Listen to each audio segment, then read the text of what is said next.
அனைவருக்கும் வணக்கம். இந்த காணொலியில நம்ம என்ன பார்க்க போறோம்னு பார்த்தீங்கன்னா, இந்த திராவிட மாடல் அரசுடைய குறிப்பா விவசாயிகளுக்கு எதிரான சட்டங்கள் இதை பத்தி தான் நம்ம பார்க்க போறோம். இப்ப பாத்தீங்கன்னா நம்மளுடைய தொலி அடிக்கிற எந்திரம் இருக்கு இல்லையா, அதாவது கேஜ் வீல்னு சொல்லுவாங்க. கேஜ் வீல் அந்த இரும்பு சக்கர வாகனங்கள் வந்து ரோட்ல பயணிக்க கூடாது. எப்படி ரோட்ல ஓட்டுனா 10,000 ரூபாய் தண்டம். 10,000 ரூபாய் தண்டங்க. இதுல என்ன ஒரு கொடுமை அப்படின்னு பாத்தீங்கன்னா, வருஷம் முழுக்கும் ரோட்டை உடைச்சு கல்லை கடத்தி மண்ணை கடத்தி வியாபாரம் பண்ற இந்த இந்த கனிம வள கொள்ளையர்களுக்கு எதிராக இந்த அரசு எந்த ஒரு சட்டத்தையும் போடல. இதை நீ பண்ண ரோடு வந்து பாதிப்படையும், அதனால இதை நீ கொண்டு போக கூடாதுன்னு சொல்லல. நீ எவ்வளவு வேணாலும் கடத்தி எங்க வேணாலும் கொண்டு போய் வித்துக்கோ அப்படின்னு விடுதாங்க. ஆனா வருஷத்துக்கு ஒரு தடவை தொழிலடிக்கிறதுக்காக இந்த ரோட்ல ஓடக்கூடிய அந்த இரும்பு சக்கர வாகனம் தொழிலடிக்கக்கூடிய அந்த கேஜ் வீல்னு சொல்றத நீ ரோட்ல ஓட்டினேன்னா, சாலையில ஓட்டினேன்னா சாலை வந்து பழுதடையும், அதனால ஓட்டக்கூடாது. அப்ப என்ன பண்றானுங்க நம்ம விவசாயிகள், அந்த கேஜ் வீல் மாட்டின டிராக்டரை, அந்த உழவு வாகனத்தை பின்பக்கமா கட்டி தூக்கி இழுத்துட்டு போறாங்க. அதுக்கு ஒரு தொகை வருது. ஒவ்வொரு இடத்துக்கும் அந்த மாதிரி கட்டி தான் தூக்கிட்டு போகணும். ரோட்ல ஓட்ட முடியாது. ஓட்டினா டிராக்டரோட பறிமுதல் பண்ணிட்டு போயிடுவான். எந்த அளவுக்கு ஒரு கேவலமான சட்டத்தை இந்த அரசு போட்டு வச்சிருக்குன்னு உழவுகள் நீங்க எல்லாருமே சிந்திங்க. ஏன் உங்களுக்கு எதிராக மட்டும் இந்த சட்டத்தை போட்டிருக்கு இந்த அரசு? உங்களுக்கு எதிராக மட்டும் இந்த சட்டத்தை போட்டிருக்கு. அதுக்கப்புறம் பாத்தீங்கன்னா, நம்மளுடைய கிணறு இருக்குல்ல, கிணறு வெட்டக்கூடிய கல்லு, அந்த கிணத்துல இருந்து வரக்கூடிய கல் எடுத்துட்டு போய் நீங்க வீடு கட்ட முடியாது, தெரியுமா? முடியாது. யாராவது ஒருத்தர் உங்க சொந்த கிணத்துல நீங்க வெட்டின கல்லை எடுத்துட்டு டிராக்டர்ல தூக்கிட்டு இவ்வளவு தூரம் ஒரு 100 அடி உங்க இடத்த விட்டு வெளியே போயிருங்க, தொலைச்சிருவான். அவங்கள தொலைச்சு போடுவான். காரணம் என்னன்னா, நீ எடுத்துட்டு போய் வீடு கட்டினா நான் வச்சிருக்க கமிஷன் ஏஜென்ட் கிட்ட யாருடா கல் வாங்குவா? யாரு கல் வாங்குவா? அதனால நீ உன் கிணத்துல இருக்க கல்லெல்லாம் எடுத்து கொண்டு போய் வீடு கட்ட கூடாது. அவன்கிட்ட தான் விலைக்கு வாங்கணும் அப்படின்னு சொல்லி சொந்த கிணத்துல வெட்டக்கூடிய கல்லை கொண்டே எடுத்துக்கொண்டே வீடு கட்ட முடியாத அளவுக்கு இந்த அரசு சட்டத்தை போட்டுச்சு. அதே மாதிரி மணல், அவங்க எங்க வேணாலும் திருடலாம். நீங்க ஓடையில போய் ஒரு மண் அள்ளிட்டீங்கன்னா நீ எப்படி மணலை திருடலாம் அப்படின்னு சொல்லிட்டு உங்க மேல ஒரு வழக்கு போடுவாங்க. எங்க ஊர்ல பாத்தீங்கன்னா ஒரு கிணறு, சர்க்கார் கிணறு. நான் என்ன சொல்லிட்டு இருக்கேன்னா, எங்க ஊர்ல இருக்க சர்க்கார் கிணறுகளை எல்லாத்தையும் தூர்வாரி திருப்பி எங்களுக்கு பயன்பாட்டு கொடுங்க நான் சொல்லிட்டு இருக்கேன். இந்த திராவிட மாடல் அரசும் இந்த மத்திய அரசும் என்ன பண்ணுதுன்னு பாத்தீங்கன்னா, எங்க ஊர்ல எங்க கிணத்துல இருக்க தண்ணி எடுத்து எங்க ஊர் மக்களுக்கு விற்பனை செய்ததுக்கு மிக முனைப்பா வராங்க. நாங்க என்ன சொல்றோம், நீ கிணத்தை தூர்வாரி கூட, நாங்க மோட்டர் வச்சு நாங்க அடிச்சு பாத்துக்கிறோம், நீ இருந்தாருன்னா போனா போ, நாங்க எங்க ஊரை பாத்துக்கிறோம் அப்படின்னு சொல்றோம். ஆனா அதை கேட்க மாட்டாங்க. அவங்க என்ன பண்றாங்கன்னா, இப்ப கூட எங்க ஊர்ல வந்து ஒரு சர்க்கார் கிணறு நம்ம வீட்டு பக்கத்துலயே இருக்கு. கிட்டத்தட்ட ஒரு 60-65 அடி கிணறு. அதுல வந்து மேல இருக்குது ஒரு 5 அடி தான் இருக்கு. 60 அடி மூடிடுச்சு. அந்த மூடின கிணத்துக்கு வந்து மேல் மூடி போடுறாங்க. மூடி போட்டிருக்காங்க உறவுகளே, மூடி போட்டிருக்காங்க. நீங்க எங்க ஊருக்கு வேணா வந்து பாருங்க, பாத்தீங்கன்னா உங்களுக்கே தெரியும். அந்த அளவுக்கு படுமட்டமான, அதாவது மக்களை ஏமாத்துறதுக்கு என்ன வழியெல்லாம் உண்டோ, உங்களை சுரண்டுறதுக்கு என்ன வழியெல்லாம் உண்டோ அத்தனை வழியும் இந்த திராவிட மாடல் அரசு பண்ணி வச்சிருக்கு. அதுக்கப்புறம் பாத்தீங்கன்னா, அதாவது நம்ம ஆடு மாடுகள் வந்து மலைகள்ல போய் மேயக்கூடாது. ஏன் மேயக்கூடாதுன்னு இந்த ஆடு மாடு வச்சிருக்க பெரும்பாலான மக்கள் கேட்கவே இல்லை. இந்த ஆடு மாடுகளுக்கு எதிரான சட்டத்தை போட்டு வைத்திருக்கிற திமுக அரசுக்கும் அதற்கு துணை போகிற அண்ணா திராவிட முன்னேற்ற கழகம், பாரதிய ஜனதா கட்சி, இப்ப தாவேக்கா எடுத்துக்கோங்க, அதுவும் அதுக்கு துணைதான் நிக்கி. இதுல யாராவது மாறி இருக்காங்களா? மாறல. ஆனா நாம் தமிழர் கட்சி மட்டும்தான், ஏன்டா மலையில போய் மாடுகளை மேய்க்க கூடாது, நீங்க வாங்கடா நான் கூட வரேன்னு சொல்லி அண்ணன் சீமான் மட்டும்தான் மாடுகளெல்லாம் கூட்டு போய் மலையில மேய்ச்சி கீழே கூட்டு வந்தார். அதை பத்தியெல்லாம் யாரும் கவலையே படலை. ஸோ உங்களுடைய உரிமைகள்லாம் முற்றும் முழுதா இழந்துட்டீங்க. முதல்ல உரிமைன்னா என்ன அப்படிங்கிறத தெரிஞ்சுக்க முயற்சி செய்யுங்க. இதெல்லாம் வந்து பரம்பரையா நீ இப்போ உன் கிணத்துல இருக்க கல்லை எடுத்துக்கொண்டு வீடு கட்டுறதும், இப்போ ஓடையில வரக்கூடிய மணல் எடுத்துட்டு போய் நீ வீடு கட்டுறதும், அப்புறம் பார்த்தீங்கன்னா ஆடு மாடுகளை கொண்டு போய் மலைகள்ல மேய்க்கிறதும், இந்த டிராக்டர் கேஜ்வில் தொலி அடிக்கிற எந்திரம் இருக்கு இல்லையா, அதை வந்து நீ சாலையில ஓட்டிட்டு போறதும் பாதையில ஓட்டிட்டு போறது சர்வசாதாரணமா நடந்தது, எந்த பிரச்சனையும் இல்லாம நடந்தது. ஆனா இவங்க எல்லாத்துக்கும் ஒரு சட்டத்தை உருவாக்கி உங்களை அடிமைகளா மாத்திருக்காங்களா இல்லையா, அடிமைகளா மாத்திருக்காங்களா இல்லையா? ஏன் இது இந்த சட்டத்தை போட்டிருக்குன்னு யாராவது கேட்பீங்களா? கேட்க மாட்டீங்க. ஏன் கேட்க மாட்டேன்றீங்க? சிந்திக்கல, சிந்திக்கல. உன் உரிமை எங்கெல்லாம் பறி போகுதுன்னு பாத்துக்க.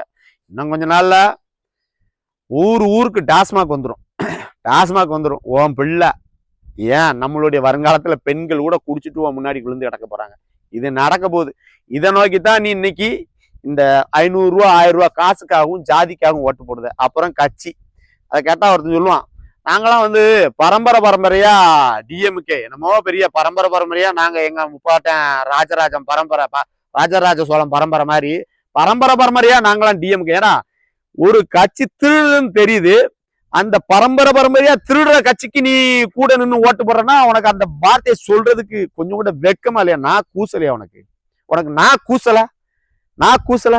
இன்னைக்கு வந்து லஞ்சம் ஊழல் எல்லாத்துலயும் திருட்டு வேலை பண்ற கட்சிகள் எல்லாம் திராவிட முன்னேற்ற கழகம், அண்ணா திராவிட முன்னேற்ற கழகம், பாரதிய ஜனதா, காங்கிரஸ்.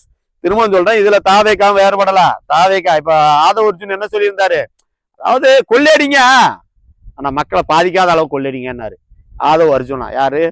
நம்மளுடைய தமிழக வெற்றி கழகத்தினுடைய ஒரு மிகப்பெரிய உயர்ந்த பொறுப்பாளர் அவர். அதுக்கப்புறம் இன்னைக்கு இந்த நடிகர் விஜய் பின்னாடி போற கூட்டத்துக்கு ஒரே ஒரு வேண்டுகோள், உறவுகளே கொஞ்சம் சிந்திங்க, தயவு செய்து மாத்தி யோசிங்க. அதாவது மூளையை கசக்குங்க.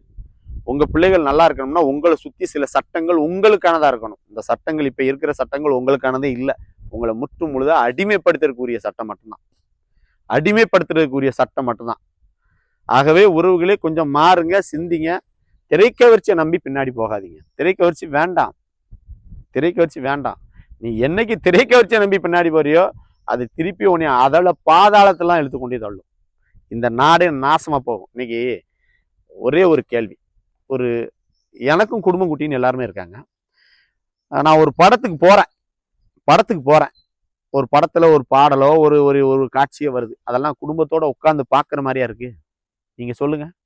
குடும்பத்தோட உட்காந்து, அதாவது எல்லாத்துக்கும் எதற்காக அந்தரங்கம் என்ற ஒன்றை கொடுத்தாங்க அப்படின்னு பாத்தீங்கன்னா, அது இயற்கையினுடைய படைப்பு. அதை வந்து எதை எங்க பண்ணணுமோ அதை தான் அங்க பண்ணணும். ஆனா இன்னைக்கு நம்மளுடைய குறிப்பா உங்களுக்கே வரேன், இந்த விஜய் நடிச்ச படத்தினுடைய காட்சிகள், பாடல் காட்சிகள்லாம் பாத்தீங்கன்னா படு கேவலமா இருக்கும். அதெல்லாம் உங்களுக்கு அசிங்கமா தெரியலையா? கொஞ்சம் கூட அசிங்கமா தெரியலையா? இதெல்லாம் பண்பாட்டு அழிப்பு, கலாச்சார அழிப்பு, பாரம்பரிய அழிப்புன்னு கொஞ்சம் கூட நினைக்கல. அதே மாதிரி அவர் படங்கள்ல பாத்தீங்கன்னா அப்படி அந்த ஸ்மோக், அந்த சிகரெட் புதைக்கிறதே அப்படி வித்தியாசமா இருக்கும்.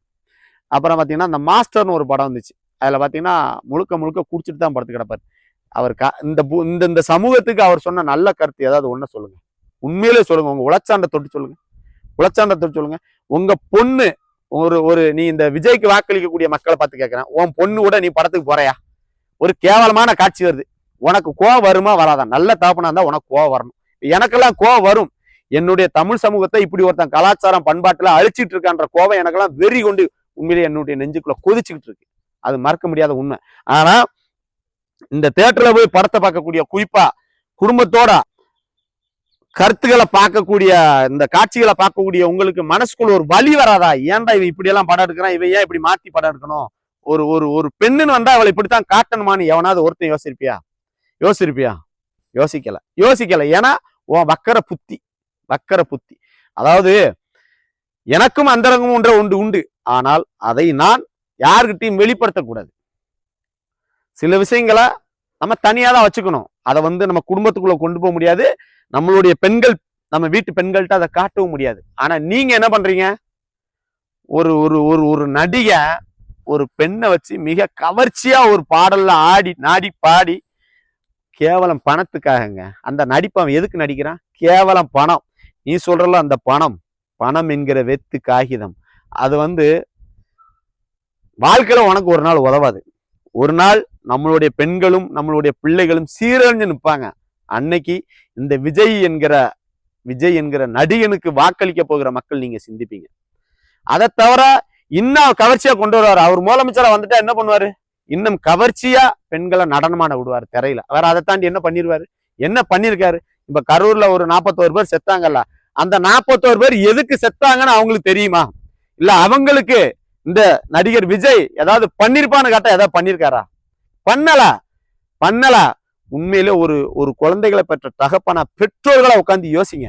உங்க சொசைட்டிக்கு விஜயால ஒண்ணு நடக்க போறது இல்ல, சல்லி கூட நடக்க போறது இல்ல. மாத்தி யோசிங்க, கொஞ்சம் மாத்தி யோசிங்க. இல்லனா உங்க குழந்தைகள் உங்க கண்ணு முன்னாடி சீரழிஞ்சு நிற்பாங்க. இன்னைக்கு நீங்க கையில கொடுத்துருக்கிறது வந்து மிகப்பெரிய பேராபத்து ஆண்ட்ராய்டு மொபைல். அதுல எல்லாமே இருக்கு, எல்லாமே இருக்கு.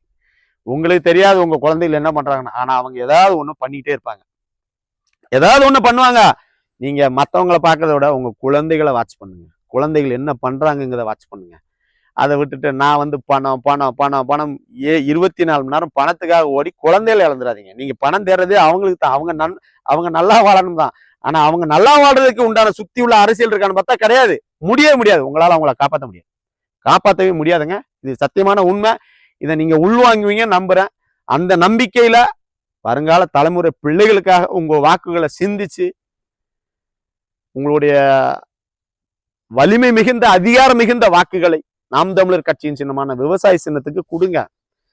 இங்கெல்லாம் வந்து பிள்ளைகளை காப்பாற்றணும், பண்பாட்டை காப்பாற்றணும், கலாச்சாரத்தை காப்பாற்றணும்னு ஒரு கூட்டம் நாம் தமிழர்ல வெறி கொண்டு நிக்காங்க, வெறி கொண்டு.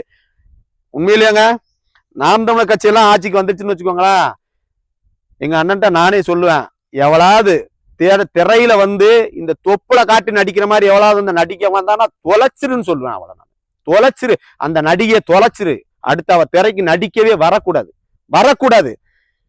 வரட்டும், நடிக்கட்டும். கவர்ச்சி இல்லாம கிளாமர் இல்லாம நடிச்சுட்டு போகணும். அதை விட்டுட்டு அறகுறை எவன் நடிக்க வரால தூக்கி உள்ள வச்சு குத்துன்னு குத்த சொல்லுவேன்.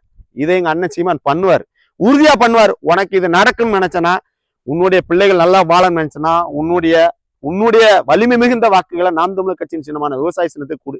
இல்ல நான் இப்படிதான் போவேன், விஜய்க்கு தான் ஓட்டு போடுவேன், என் பிள்ளை நாசமா போட்டுனா போ, உன்னை எவனும் காப்பாற்ற முடியாது. நல்லது, நன்றி, வணக்கம்.